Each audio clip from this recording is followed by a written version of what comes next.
Wow! I don't know if my eyes are deceiving me, but it kinda looks similar. How? How? What science is this? Green here but purple here. I mean violet. I don't understand. That is amazing. Hi everyone, I'm Gadis of MadebyMutiara and welcome back to my channel. And today I'm doing my first ever product review, and that product that I will be reviewing today is the Viviva Colors color sheet. So Viviva Colors sent me these color sheets to try, but I just want to say that this video is not sponsored by them, so I will be giving you my honest thoughts about using this product. So you can see that I have been using these paints quite a bit over on my Instagram. You can go and check those posts out, and that's because I really wanted to be very thorough with my review and see whether or not this is something that you need to try at least once in your life, or you can very subtly say, okay, I want this for Christmas. But first, I want to share with you the swatches of the entire book, and after that, I'm gonna share with you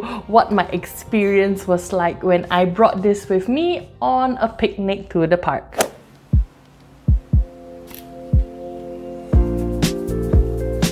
Oh, there you go.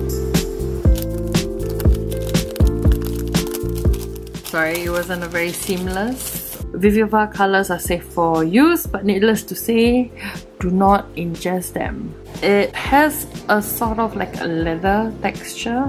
Oh, look at the shiny one. Shiny. Stick mixing panel here if required. So I think this is, you stick it here. Yes, perfection. So I suppose that when you're painting, use this as a palette to mix. This looks really fun. So I'm going to try and swatch this and tell you what I think. I'm going to be using a Pentel Aqua water brush. I'm going to do the swatches on the paper as well as on my swatch sheet over here. So I'm just going to take a bit off the corner. Ooh, let's see how it goes. Let's do a one. Wow! Okay, this is actually really saturated. They are not kidding. Wow. I have not re-swatched it, and let's just try to... Yeah, you see? There's still a lot of pigment, even with that one small circle swatch that I did. Cool. So again, it's just a small circle in the corner. Okay. I don't know if my eyes are deceiving me, but it kinda looks similar. Oh my gosh, is it my eyes cannot see properly? It seems like they do dry up quite quickly. So if I were to flip it over, it actually dries quite quickly, so that's good. Vermilion. Ooh, oh no, I stained the other paper. Oops, sorry, that's my bad. This is a nice orange. Ooh, this is a more vibrant orange. Oh, it looks good. Okay, next one is chrome yellow. Ooh, that looks really nice. Next one is gold ochre. So this one looks more like a sunshine yellow. This is more of a deep yellow. This is a more deep yellow. Okay, burnt umber. So these are the browns. Ooh, okay, this is much lighter than what I was anticipating. Sienna.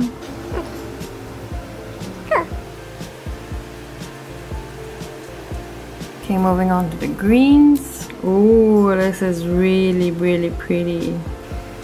And next is sap green. Ooh.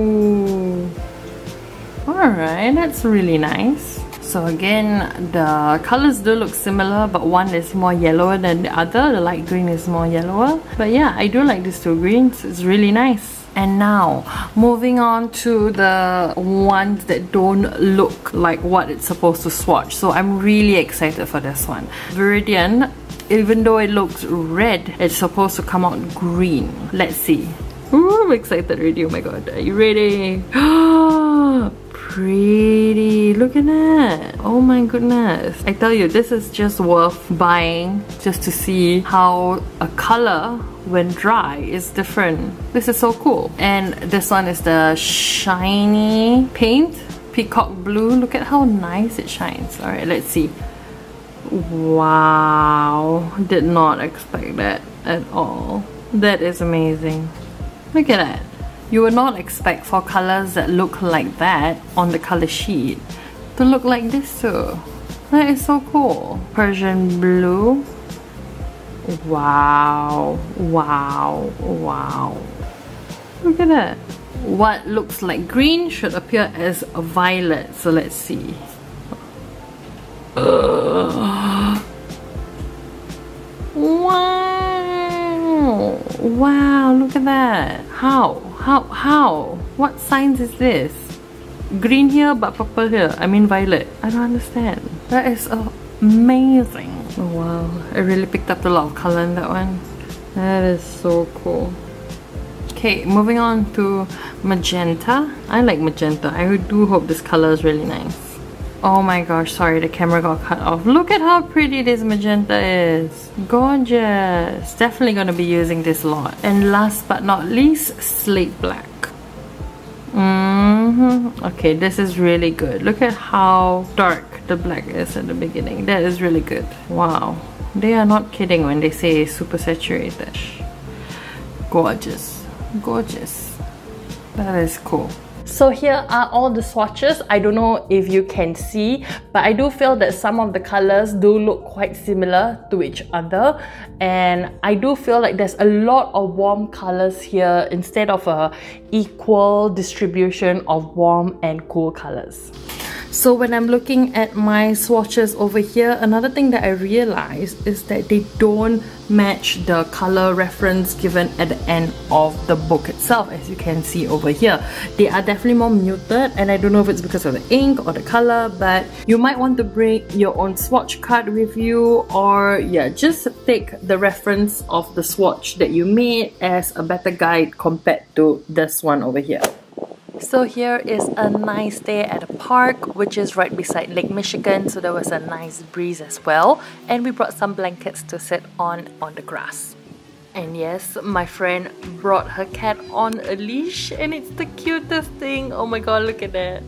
The things I brought with me was this clipboard as well as some scraps of watercolor paper, and of course I brought the Viviva Colorsheets.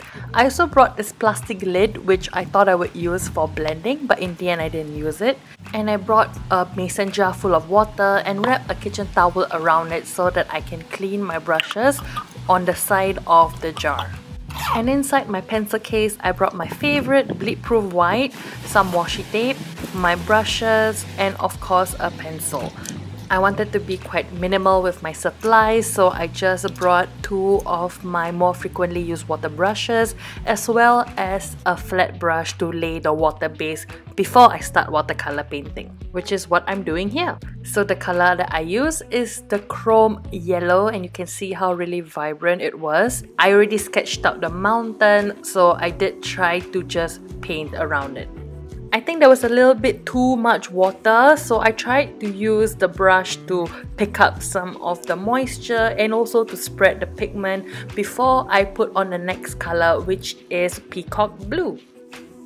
To blend the 2 colors together, I mostly use a damp-ish brush. I try to make sure it has not too much moisture, and I just gradually push. Oh my gosh, there's a bug. Can you see? Oh my gosh, I didn't realize at the point of painting. But anyway, you have to do it gradually, and then you can end up with a pretty nice blend. And one thing I didn't realize is that I don't have my heat gun, so I ended up fanning it to make sure that it's dry, which is why I'm touching to test it. Here I used a Sharpie to draw in the mountains as well as a small brush pen, and this is in the style of Jen Arani of @JenArani. I'll put her link down in the description below. She makes really nice watercolor and black and white drawings, so you should check out her page if you want to see what I'm referencing. And tada! Here's the first piece, and on to the next one.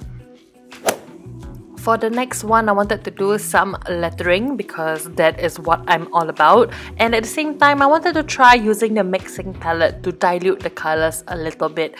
The colors that I use here are violet, magenta, and Persian blue, mainly because I didn't want to do much flipping. And I don't know if you can tell, I'm actually reaching out from my cross-legged position to do my lettering on the floor, and oh my gosh, it is so uncomfortable. So I'm just going to fast forward and show you the final result. Oh, but before that, here's the watercolor feather which I painted. But oh my gosh, I can paint better feathers than this. This is so chonky. Oh my gosh, but I wanted to see if they could blend, and they could. I don't think I did a good job at it, but anyway, here's the final result. And for the final piece, I decided to just like, yeah, you know what's more comfortable? Putting the clipboard on my lap. So that's exactly what I did, and it is much more comfortable. So the last thing that I wanted to paint here are roses. So I wanted to test the reds and the pinks and the oranges in this palette, as well as the greens. And as you can see, I do think they go very well together. And I'm still a beginner at abstract florals, but I do like to practice every now and then. And this is what the final piece looks like. And oh my gosh, there's so many ants! So I think that's something that you have to think about when you want to do lettering outdoors. But anyway, here's what the final 3 pieces look like. And yeah, let me know down in the comments, what do you think? Which one is your favorite? Here are my final thoughts about using the Viviva Colorsheets. They are definitely quite vibrant and saturated, as they say. And if you like watercolor inks the same way I do, I would say that they do behave the same way in terms of how they diffuse when you use water.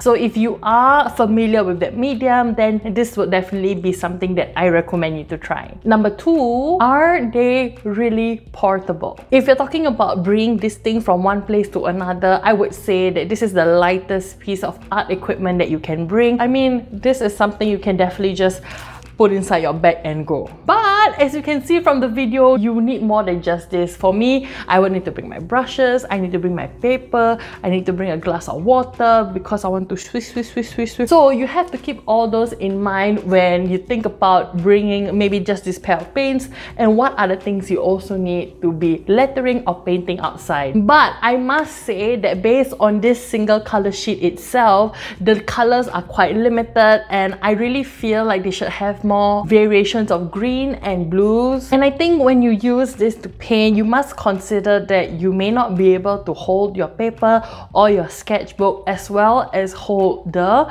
paints in your hand. When I first tried it and I wanted to just lay this on the table, what I found was that the wax paper tends to fall over. Oh, excuse me. My preferred method of using this is to hold it in one hand, and it makes it easier when you flip, that you can just hold it open. And I'll have my paper either like flattened out using a washi tape on the board or the clipboard as you saw earlier. So after a few uses, some things that you should expect is that the paper, the wax paper will obviously do its job and it will warp quite a bit, and then the book might inflate a bit more. So what I do is to use a piece of rubber band to keep it flat, because I'm very afraid of me just slotting it in my bag and then it opening and then staining the inside of my bag. And I don't know if you can see, but I like how you can sort of tell which parts of the paint you have already used. So I've already tested that the parts that are used previously obviously don't have as much pigment. Some colors are not as obvious. So if I'm like trying to pick up paint from here, then I'm like, oh no, why is it not vibrant? It's because I probably used it before and it's not obvious in that sense. And some things to note from me just handling this piece of paper while showing you, some staining does happen. So because these paints are really quite saturated, go wash your hands. So in conclusion, will I continue to use the Viviva Colorsheets? Yes, I will definitely keep using these sheets because I do like how vibrant the colors are, and it is quite exciting to see the colors that don't look like it's supposed to, and then when you apply it on paper, it's like Kinder Surprise, but in paint form. But do you think I will go outside and do lettering or painting? If you said no, you are correct. If I ever go outdoors, then maybe I'll consider bringing this. So let me know down in the comments what you thought about these Viviva Colorsheets. I know I cannot stand that my finger is pink. Why? Why? Make sure you follow me on Instagram at MadebyMutiara to check out some of the posts that I make with Viviva Colorsheets. Give this video a thumbs up and also subscribe to my channel, and I may do more product reviews just like this one. You can check out some of my other videos over here, and I will see you in the next one. Bye!